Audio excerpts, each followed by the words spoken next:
For followers of football who believe in the sport as a force for good, the Muddles of the Football Association Chief Executive, Martin Glenn, over Pep Guardiola's yellow ribbon have made for a somewhat dispiriting fortnight.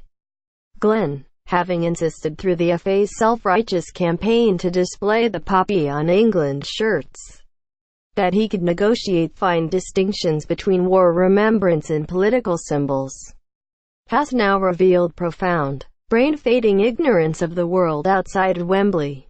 Pep Guardiola fined 20,000 by FA for wearing yellow ribbon in FA Cup. Read more. Insisting that Guardiola's ribbon in support of jailed Catalan independence leaders is political and therefore outlawed. Then asked for more examples of divisive symbols. Glenn lumped together the Star of David, hammer and sickle, and the swastika, thereby breaking what might be termed the Ken Livingstone rule, that avoiding mentioning the Nazis is rarely a bad idea.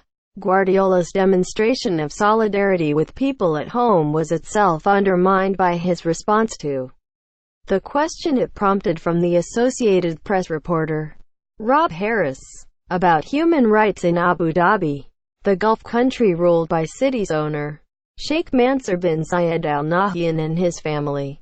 These plain issues have rarely been raised throughout Sheikh Mansour's tenure. Involvement and vast expenditure on city. The project's power has led to a contradictory reluctance here, despite a huge media presence, to ask such questions.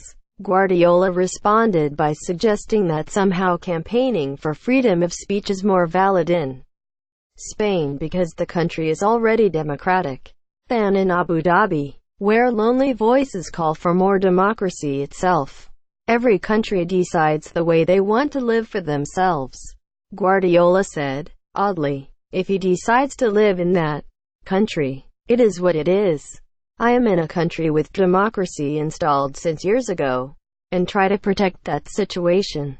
The imprisoned person in Abu Dhabi for whose freedom Amnesty International is currently advocating most strongly is Ahmed Mansour, a campaigner on social media for greater democracy and freedom of speech.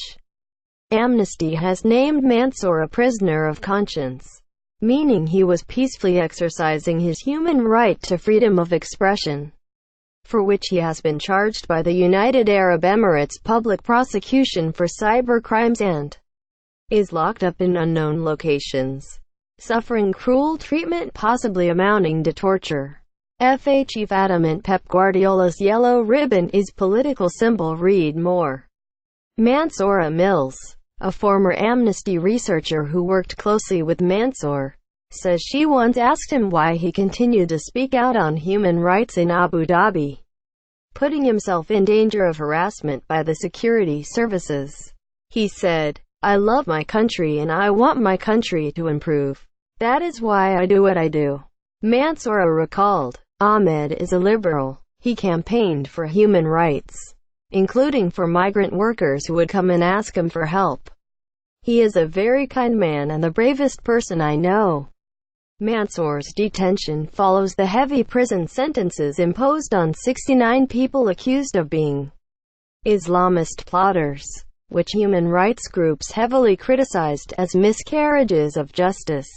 One of those convicted, whom Amnesty also considers a prisoner of conscience, is Mohammed Al-Rokan, an internationally respected lawyer who worked on human rights cases, including with Amnesty itself, for 20 years before his arrest. After The Guardian highlighted his 10-year prison sentence in 2013, one of his friends, an English woman who had worked in Abu Dhabi and had a deeply critical view of its hierarchical structures, contacted the paper to express her loyalty to Rokan. She said he could have made a fortune working as a lawyer in the US or Europe but had chosen to stay at home and work determinedly for the betterment of human rights, now at terrible personal cost. Sheikh Mansour and the city chairman, Khaldoon al-Mubarak, who is a senior political and business figure in Abu Dhabi, are about to be showered in worldwide praise for the 1.2 billion transformation of city. brought to glorious fruition by Guardiola. Abu Dhabi's rulers and their advocates argue that they strive to maintain a stable and relatively tolerant society but must be highly vigilant to avoid the catastrophes and divisions which have beset other countries in the Middle East. Human rights organizations fully acknowledge the need for security but argue that the crackdown in Abu Dhabi since the 2011 Arab Spring has been extreme and oppressive. English football and Manchester City have become showcases in part to bring global credit to Abu Dhabi, although Mansur's executives dispute this, saying it is not a state enterprise. Despite the sponsorships by the state airline Etihad and the country's tourist authority, whose billboards encourage worldwide viewers of City matches to visit Abu Dhabi. If Guardiola, paid around 12 meters a year by Sheikh Mansour to deliver wonders on the football field, insists on raising human rights issues, he should be consistent, not descend into false distinctions and fumbling excuses. The FA's stance, despite its own insistence on the poppy, is to banish absolutely all political symbols from the arena and to tell everybody to concentrate on the game alone, a policy to which Guardiola has now agreed to adhere. But his willingness to raise such issues and show to solidarity should be applauded and followed by football people and extended to human rights everywhere, including for those languishing in prison in the country of his employer.